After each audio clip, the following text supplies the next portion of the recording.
She was 19 with nowhere to go. No family left to call, no bank account worth mentioning. Just a backpack and whatever she'd managed to stash in a coffee can. $10 bought her a rusted houseboat lashed to a forgotten dock on a backwater inlet in southern Louisiana. The hull took on water, cabin walls soft with rot.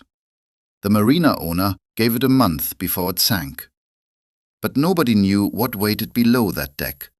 A sealed compartment, unopened for more than 40 years, holding something that would reshape her entire life.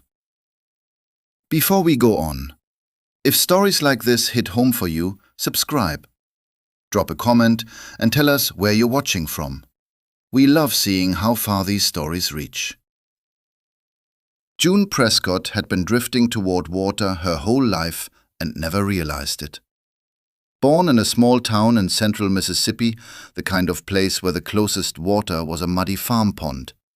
Nearest river, 40 miles out. Yet she'd been sketching boats since her fingers could grip a crayon. Her mother kept every drawing in a folder tucked inside the kitchen drawer.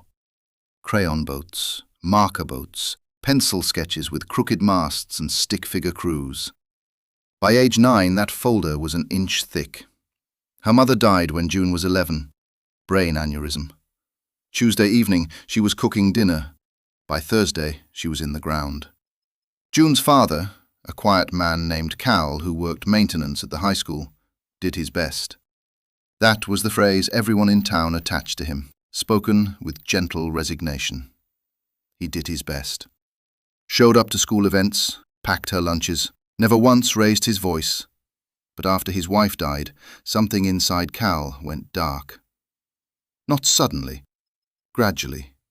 The way a fire dies, ember by ember, until all that remains is ash. By the time June turned 17, her father was hollow.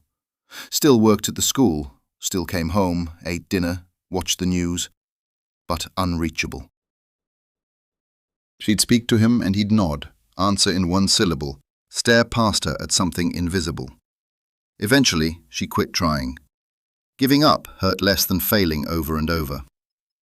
At 16, she landed a job at a small marine supply store outside Jackson, an hour from home by bus. The place sold boat parts, fishing gear, life jackets, rope.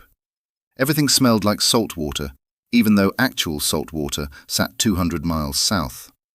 The owner was an older man named Thad, a former Coast Guard rescue swimmer in his 20s, and he took notice of June. Not from pity, because she genuinely wanted to learn. She memorized parts catalogues, mastered the difference between marine epoxy and the regular kind, learned what a stuffing box was, what a bilge pump did, why fiberglass demanded gel coat. She learned that ropes become lines on a boat, that everything carries a specific name, that names matter because in an emergency there's no time to point. Thad taught her what her father couldn't. How to splice a line. Read a tide chart. Identify a vessel by hull shape alone. He taught her a boat is a system, and a system can be repaired, if you understand how it works. That understanding systems is the most valuable skill a human being can possess, because everything is a system. Houses, cars, people, weather, money. See the system, fix the system, miss it, and the system owns you. June saved every dollar from that marine supply paycheck. She kept the money in a coffee can shoved to the back of her closet. Old Folger's tin that still carried a ghost of grounds, no matter how many times she'd scrubbed it. By 18, she had $880.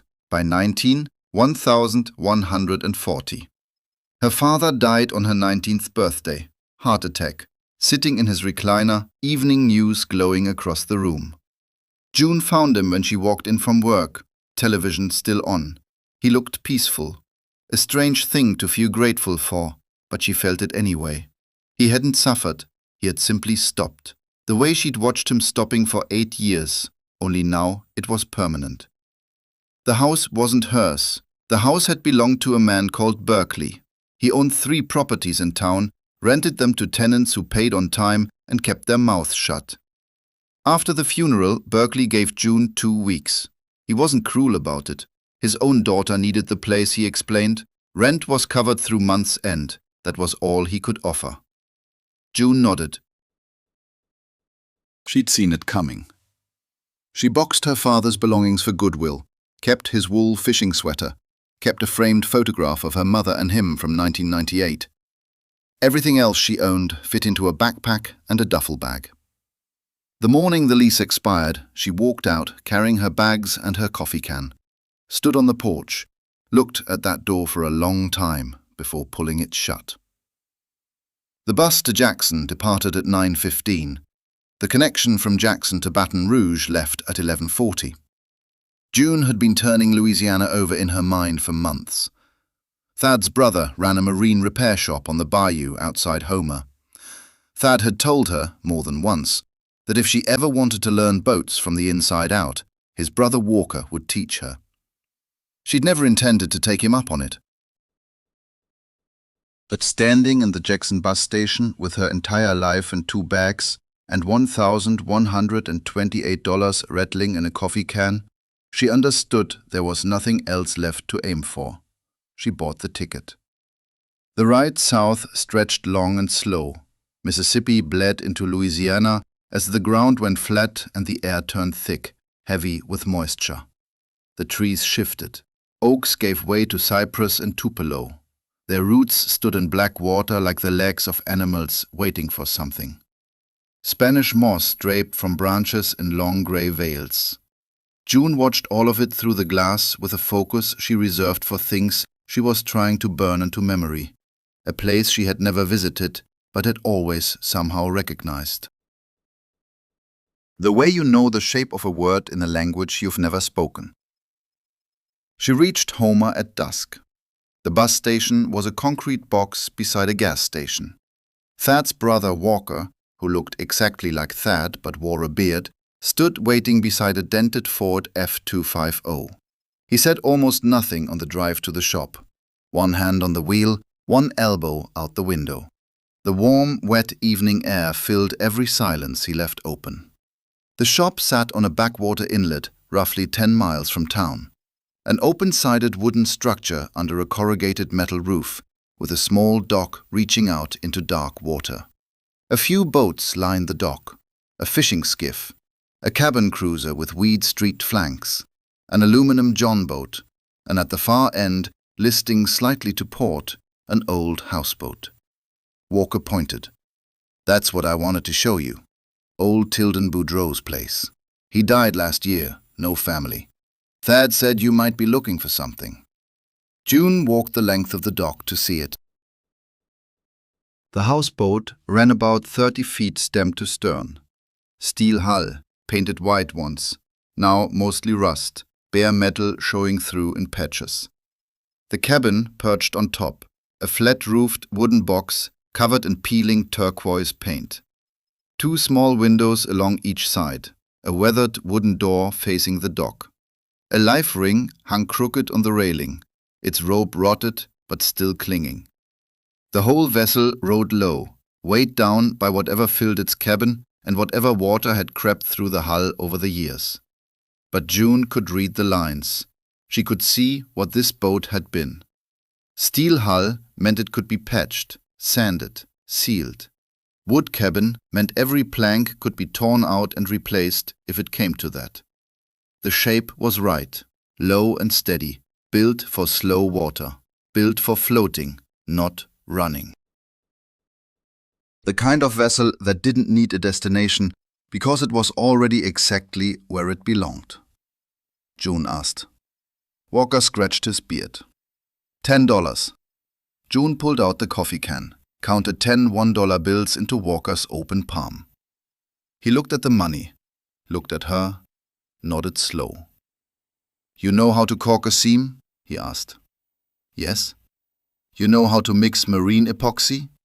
You know what to do if you find a hull breach below the waterline? Pump the bilge, find the source, patch from the outside if possible, from the inside if not, using thickened epoxy and a wood backer." Walker smiled for the first time. "Thad said you knew your stuff.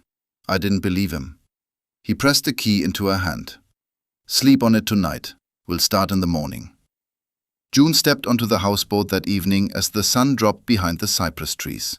The bayou burned in 100 shades of orange and gold. The deck groaned beneath her weight but held firm. She turned the lock and pushed the cabin door wide. Inside, a single room, 10 feet by 12, maybe less. A built-in bunk ran along one wall, its mattress rotted and stained beyond saving. A tiny galley with a propane stove corroded into nothing. A table, 2 folding chairs, cabinets along the walls, mostly bare. Every surface bloated from years of humidity. The air hit her like a wall. Mildew, old fabric, that faint, sweet decay that wood takes on after enough seasons underwater.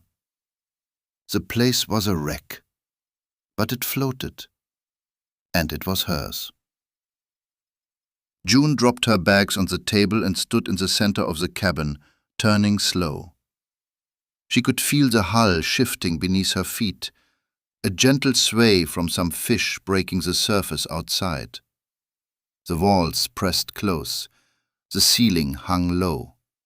Light filtered through the small windows, dim, green-gold, watery. The color of bayou water strained through Spanish moss. Something about it landed right inside her chest. She couldn't name it. Maybe the rocking, the way the floor breathed like something alive beneath her. Maybe the smallness itself, every surface within arm's reach, everything contained. Maybe it was simply that this was her first boat, after all those years sketching hulls, stocking marine parts, reading repair manuals at the kitchen table, while her father Cal stared blank at the evening news. Whatever the reason, it moved through her the way a key slides into a lock you never knew existed. She slept on the floor that first night, sleeping bag spread flat, the ruined mattress shoved against the wall. The bayou outside was a living thing she'd never heard before. Frogs singing in chorus, owls calling across the cypresses, water lapping slow against the steel hull. A splash, fish, or maybe alligator. She lay still for a long time, just listening. And somewhere in that listening, the fear drained out. Something else took its place. She felt held. Morning came with Walker at 6 a.m., 2 cups of coffee, a bag of beignets from a shop down the road. They sat on the dock and ate and mapped out what had to happen. The list stretched long. Hull needed patching, sanding, fresh paint. The cabin needed gutting, full rebuild. Plumbing was non-existent. Electrical was suspect at best. The propane system was a fire waiting to happen. Bilge pump, seized solid. 6 months if you do it right, Walker told her. Maybe longer. You can live aboard while you work, but it won't be comfortable. I can handle uncomfortable. She started that same day. The bilge. Lowest point of any boat. The space beneath the floor where water pools, where gear gets forgotten, where mold and rot and mystery pile up if no one pays attention. She pried the hatch open in the cabin floor and peered down. Dark water, 6 inches deep. She bailed it out with a coffee can and a bucket, scoop after scoop dumped overboard. Back bent in the cramped space.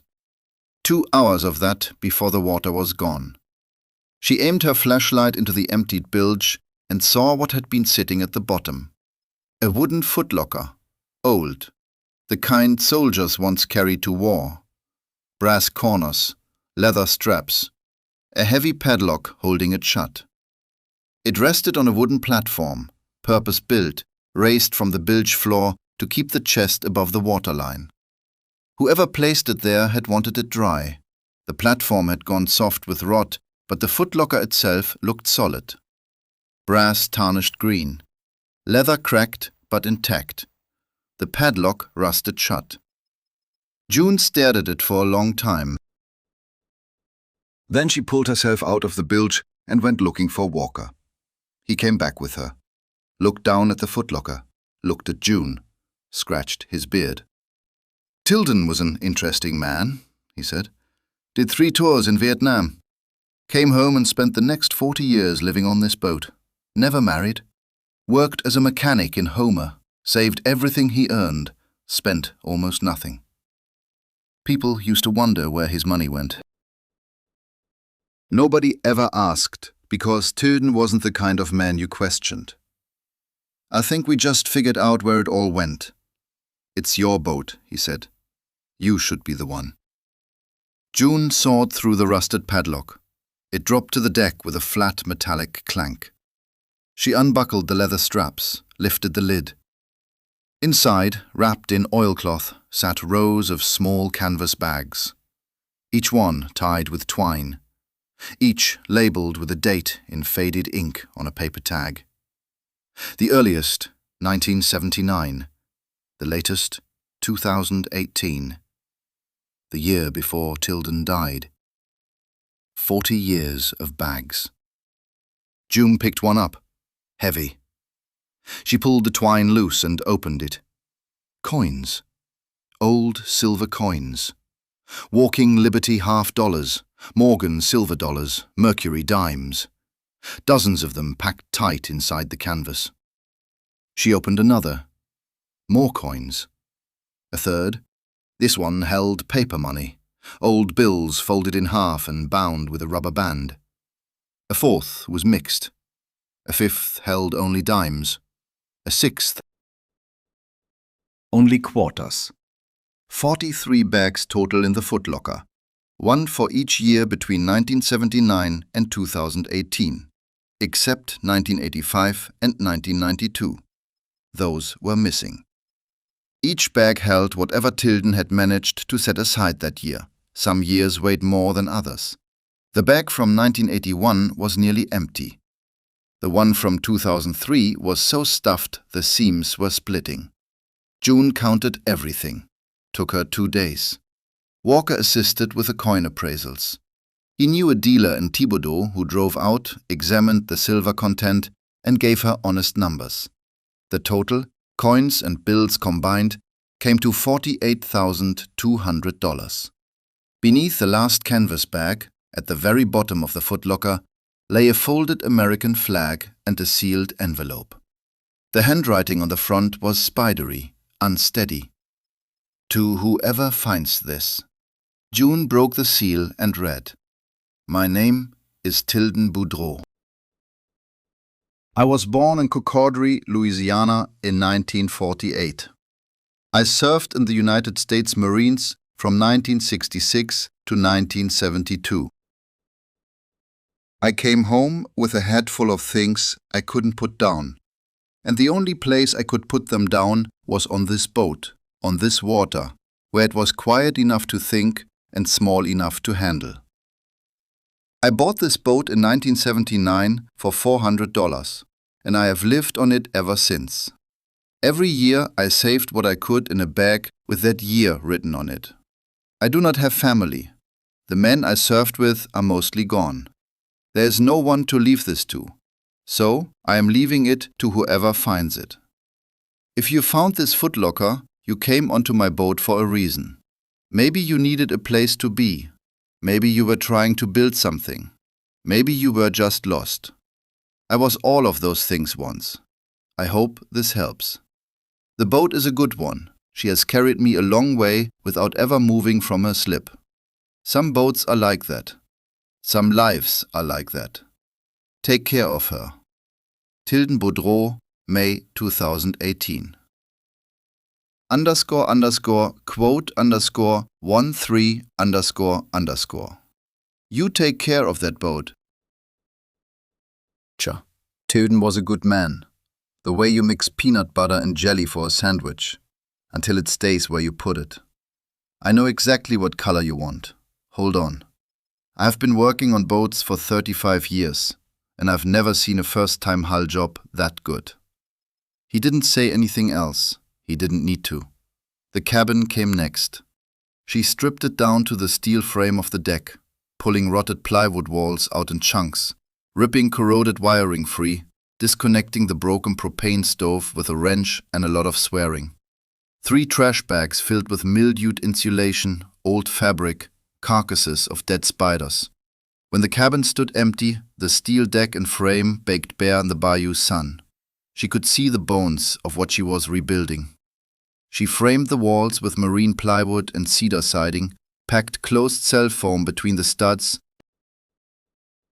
and cut 2 new windows into each side, larger than the originals, so the cabin would flood with light.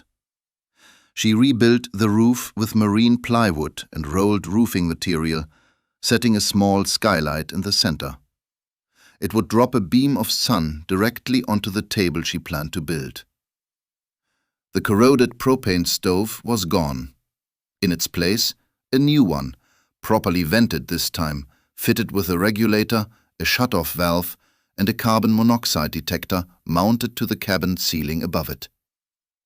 She pulled every inch of old wiring and replaced it with marine-grade cable, color-coded the way Thad had taught her. A solar panel went on the roof, wired to a battery bank sealed in a compartment beneath the bunk. She mounted a 30-gallon freshwater tank with a hand pump. A small composting toilet went behind a curtain in the corner. The interior she built from cedar and pine. A bench that opened into storage. A drop-leaf table that folded flat against the wall. A bed tucked into the bow, cut to her exact measure, with drawers underneath for clothes. Bookshelves filled every spare inch of wall, because she intended to pack that boat with books. Marine engineering manuals, field guides to bayou plants and birds, a complete set of Joseph Conrad, a dog-eared paperback of Moby Dick her mother had loved. She kept Tilden's footlocker, polished the brass corners, oiled the leather straps, slid it under the bed where she'd see it every morning when she pulled the covers tight. She kept the folded American flag and the letter inside. And one bag from 1979, the year Tilden had purchased the boat. The bag held nothing now, but she liked it there, a marker of where all of this had begun. By month 8, the houseboat was something remarkable. From the outside, it looked like a completely different vessel. Deep midnight blue hull, rebuilt cedar cabin, fittings that caught the light. But the bones hadn't changed. Still Tilden's boat, same shape, same slip. Same low, steady float on the bayou water. June hadn't transformed it. She had restored it. That distinction matters more than most people realize. The bayou people started learning her name. Walker introduced her to fishermen, shrimpers, swamp guides who drifted through his shop. Curious at first, then friendly, then matter of fact, the way folks get when they've decided you belong. The bayou kept its own pace, its own customs. You didn't earn welcome by being loud or peppering people with questions. You earned it by showing up consistently, doing your work, and keeping quiet about it. June excelled at all 3. A woman named Adelaide, who ran a small Cajun restaurant in town, began bringing gumbo in mason jars every Friday. She'd pull up to Walker's shop in a pickup, cooler riding in the bed, hand June a jar still warm, and wave away any talk of payment. "You eat that tonight, Cher," she'd say. "You need real food. You're too thin." He'd be happy. Tilden would be happy. He always said this boat had more in her than people gave her credit for. Same way he felt about himself, I expect. Pelham came back a few more times after that. He wasn't much for conversation. He'd sit on the dock beside June, watch the water, and offer pieces of Tilden when the moment felt right.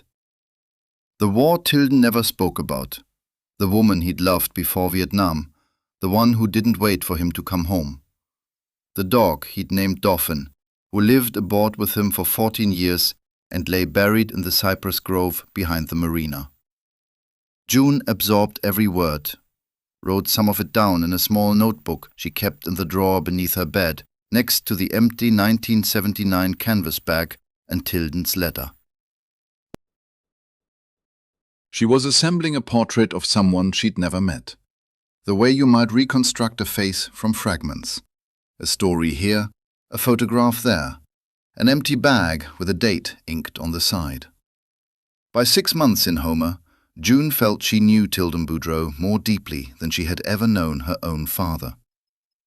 June started pulling shifts at Walker's shop. Labor traded for slip fees and bench access. Turned out she had a gift for it. Quick hands, quicker mind, and a mouth that stayed shut. Walker told her once it was the finest combination he'd ever seen walk through his door. Inside a year, she was tearing down outboard engines solo. Fuel lines, impellers, ignition coils, she replaced them all. Electrical gremlins she'd chased through the wiring with nothing but a flashlight and a multimeter, exactly the way Thad showed her. People began requesting her by name. The young woman over at Walker's place. She knows what she's doing. One evening deep into May, June settled onto the deck of her houseboat and let the sunset have her attention. Cypress trees cut black shapes against a burning sky. Spanish moss drifted in warm air. The water had gone perfectly still, so still and so reflective that the boat seemed suspended in open sky rather than floating on anything solid. A heron stood one-legged in the shallows, maybe 30 feet off, stone still, waiting on a fish that was probably never coming. June watched the bird. After a while, the bird watched her back. They held each other's gaze the way only solitary creatures know how to do. Her mind drifted to Tilden Boudreau, a man who returned from a war he never once spoke about and bought himself a boat for $400 and lived aboard it for 40 years. A man who tucked silver coins and folded bills into canvas bags labeled by year, assembling one silent deposit at a time, a record that his life had happened. A man with no family, no heir, no one waiting for anything he owned. And still, he'd written a letter for whoever might come after him, because something inside him had refused to let it all dissolve into nothing. She thought about Cal, a man who had gone out like a fire losing its coals, one ember at a time, after his wife died. She thought about her mother, a woman who tucked crayon drawings of boats into a kitchen drawer because she'd seen something in her daughter long before her daughter could see it in herself. She thought about Thad and Walker, two brothers who had treated her like she mattered when most people saw a quiet kid with no direction. But she'd had direction. She'd always had it. She had drawn boats from the moment her fingers could grip a crayon. She had sorted marine parts on shelves. She had memorized supply catalogs cover to cover. She had ridden a bus an hour each way to work at a marine supply shop in Mississippi, where the closest saltwater sat 200 miles south. Every step of her life had been aimed at water, and now here she was, on the deck of her own houseboat in the bayou. Dark blue hull, cedar cabin, an empty 1979 canvas bag and a footlocker stowed beneath her bed. That's the thing about the directions life pulls us in. We don't always recognize where we're headed, can't always explain why we ache for what we ache for. But the pull is real, and it is ancient. Follow it long enough, it delivers you somewhere. For some people, that somewhere arrives ready-made. A family trait, a hometown, a career their parents mapped out before they were born. For others, the place doesn't exist until they build it with their own hands. A boat on a bayou, a mill on a creek, a schoolhouse deep in the woods, a lighthouse on a cliff face, a church on a dirt road in Georgia. The shape doesn't matter. What matters is whether you can stand inside it, look around, and feel something heavy finally settle in your chest. Something that says, this, right here, this is where I begin. June Prescott was 19 years old and homeless. She had $10 to her name. She spent every cent on a rusted houseboat on a bayou in southern Louisiana. Best $10 she ever spent. If this story stirred something in you, subscribe to the channel and pass it along to someone who needs to hear it. And tell us in the comments, what's the place you've been pulled toward your whole life? We'd love to hear your story. See you in the next one.